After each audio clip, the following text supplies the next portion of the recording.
Welcome. We're taking a deep dive today, exploring that really intricate link between our inner world and, well, our sense of well-being. Mm-hmm.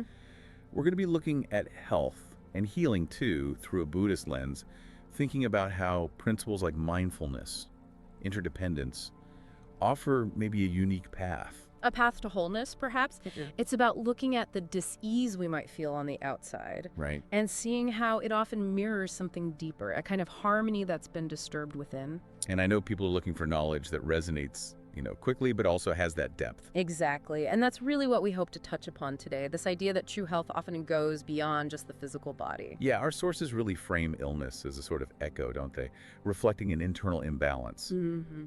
Oh, election. We'll get into that dance between mind and body and how maybe cultivating certain inner ways of being can foster genuine health, complementing, the usual approaches. It's like ancient wisdom giving us fresh eyes for what it really means to be well. So where do we start? This idea of illness as inner turbulence. Let's start there. Imagine, maybe, your body as a still lake. Perfectly calm. Okay. When the surface is undisturbed, everything's clear, you see the reflection perfectly. But any disturbance, even just a small ripple, Yeah, it clouds that clarity, doesn't it? that makes sense. And the insights we're drawing from connect this inner agitation to karma. Yes, but perhaps not in the way it's sometimes understood, like simple cause and effect, reward and punishment. More subtle than that. Much more. Think of it as the natural unfolding of consequences from our actions, our thoughts, emotions, intentions, creating these ripples that spread through our whole being. And at the root of these difficulties, Buddhist thought points to things like ignorance, attachment, aversion. Precisely. Avidya, Trishna, Dvesha. And these aren't just philosophical ideas. They can show up physically. Like chronic stress, for example, that feeling we all know. Exactly. It's often not just about the pressure from outside, is it? It gets tangled up with unresolved emotions, old patterns of thinking. So the storm isn't just happening to us, it's fueled from inside too. It often is. And what's fascinating is how practices like mindfulness meditation can actually help to calm that inner lake. Ah, okay, so there's evidence for this. There really is. A growing body suggests mindfulness can positively affect things like cortisol levels, the stress hormone inflammation markers, even how our immune system functions. Wow. It seems that by gently, stilling the mind, we create better conditions for the body's own healing abilities to come forward. It really makes you pause and think, doesn't it? Are we always getting to the root causes of health issues? Or mostly just managing the symptoms? That is a vital question. And to bring this alive a bit, consider the story of Ajahn Brahm. Oh yes, the Buddhist monk.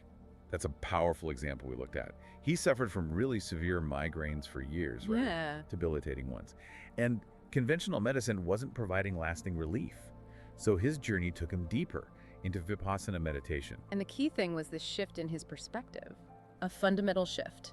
He came to this profound realization: pain is inevitable, suffering is optional. That's huge. It's not about pretending the pain isn't there. Not at all. It's about changing your relationship to it. So instead of thinking, I am this horrible headache, he learned to just observe it. Yes, like there is a sensation of throbbing in my head, simply noticing it without judgment, without adding layers of fear or resistance. And that simple act of detached observation, it actually changed things. It was transformative for him. The pain became just a sensation to be aware of, not something that defined his whole experience. And by observing it mindfully without fighting it, the intensity, the frequency, it lessened. And eventually they resolve. Eventually, yes, not through force, but through this gentle, accepting awareness. It's quite incredible. And modern science is actually starting to catch up with this, isn't it? It really is. Research shows mindfulness practice can reduce activity in the amygdala, that's the brain's fear center. Right. And at the same time, it strengthens connections in areas linked to self-awareness, emotional regulation. It's almost like we're retraining our nervous system. That connects then, doesn't it, to the idea that maybe just relying on medication has limitations. Exactly.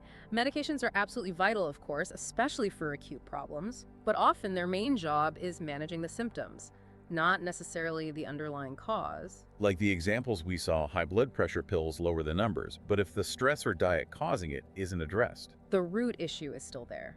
Same logic can apply to antidepressants sometimes. They help manage symptoms, but the underlying patterns might need different work. Which brings us to the Four Noble Truths, a core framework in Buddhism for understanding suffering. or dukkha. Yes. The first truth is simply acknowledging that suffering or dissatisfaction is part of life.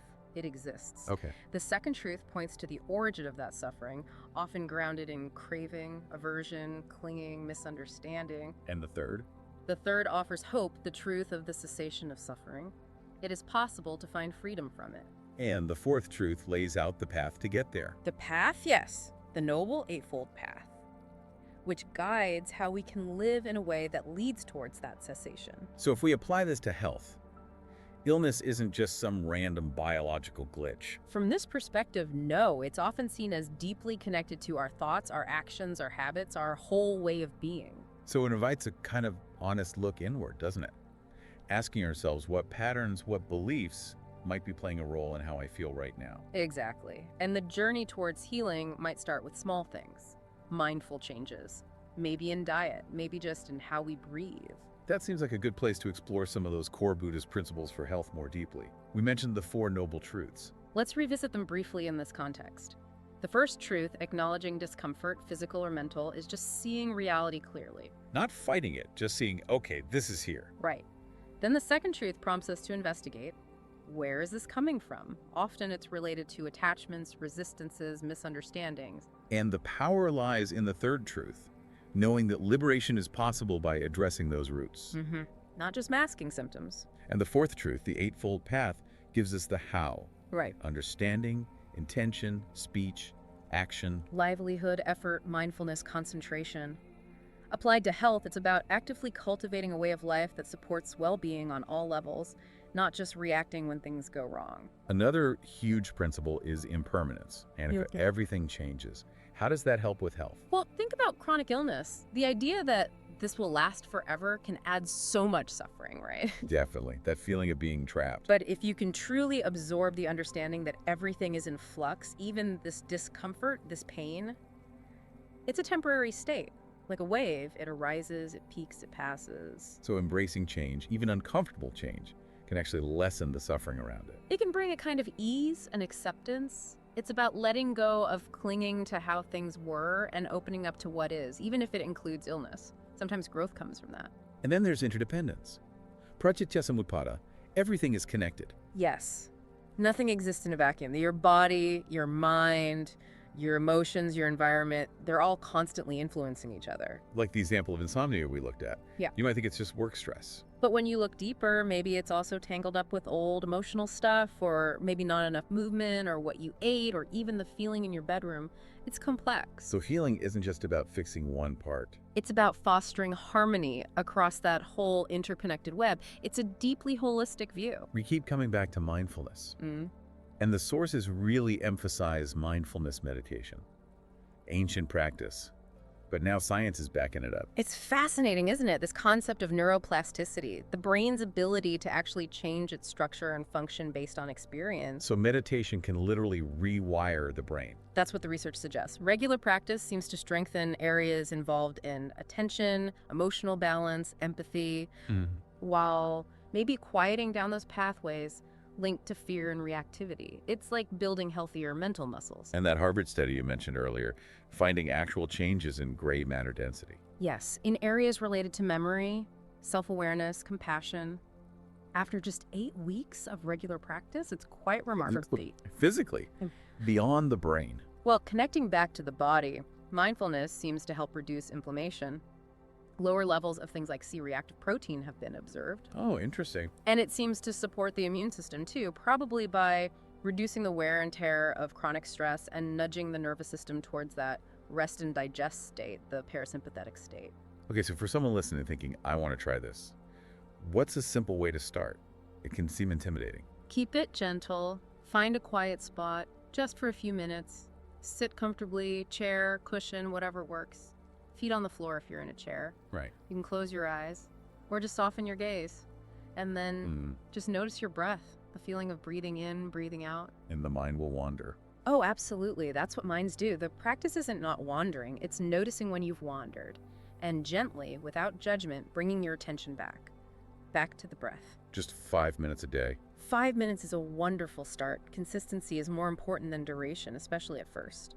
Good advice. And besides formal meditation, the sources mention other rituals of purification, like breathwork. Yes, pranayama. Consciously working with the breath is incredibly powerful because it directly influences the nervous system. How so? Well, try the simple exercise. Sit comfortably, relax your shoulders, breathe in through your nose for, say, a count of 4, hold gently for 4, then breathe out slowly through your mouth for 6. In for 4, hold for 4, out for 6. Exactly. Repeating that just a few times can really calm things down, bring more oxygen in, create a sense of inner quiet. And visualization. Using imagination for healing, that sounds a bit out there for some. It might sound that way, but again, there's some interesting research.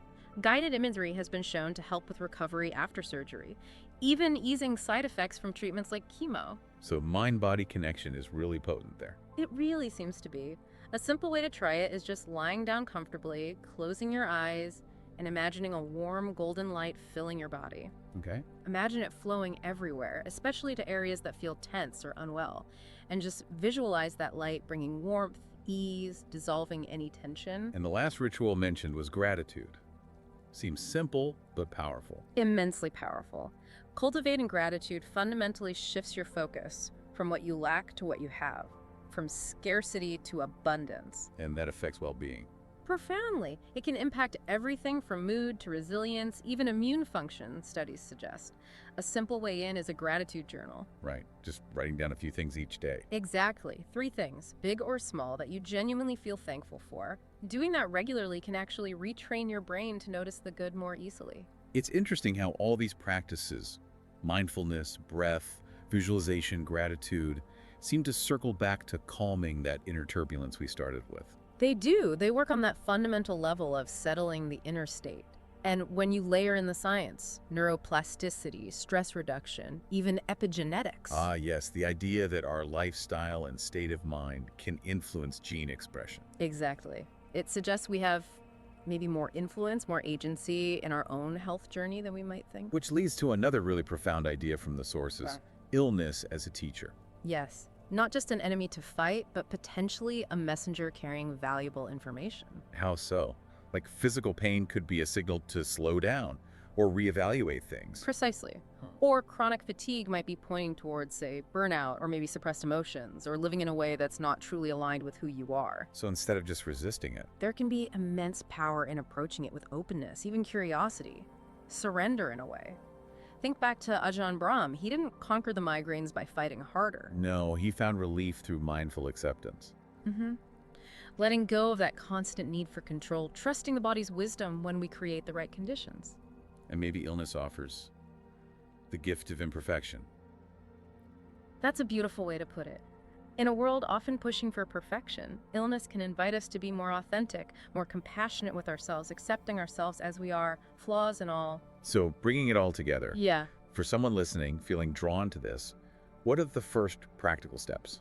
Well, the foundation really is that commitment to daily mindfulness practice, even just those few minutes. Find a time, a space. Use guided meditations if they help. There are so many good ones available. Make it sustainable. Yes. And then weave in gratitude, maybe that journal. And cultivate compassion for yourself and others. Loving kindness meditation is wonderful for that. Sending out wishes of well-being. Exactly. Wishing yourself well. Then loved ones, neutral people, even difficult people, and eventually all beings. And perhaps the deepest step is aligning your actions with your values. Living authentically. Reflecting honestly. Is my life supporting my well-being?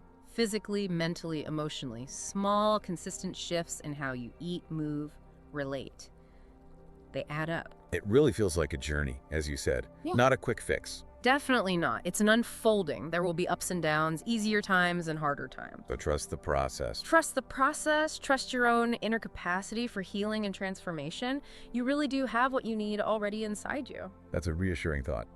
So as we finish this deep dive, maybe the final takeaway is simple. Perhaps. That this whole journey of well-being, it can begin right now with just one single mindful breath. Maybe you could all take that breath together right now.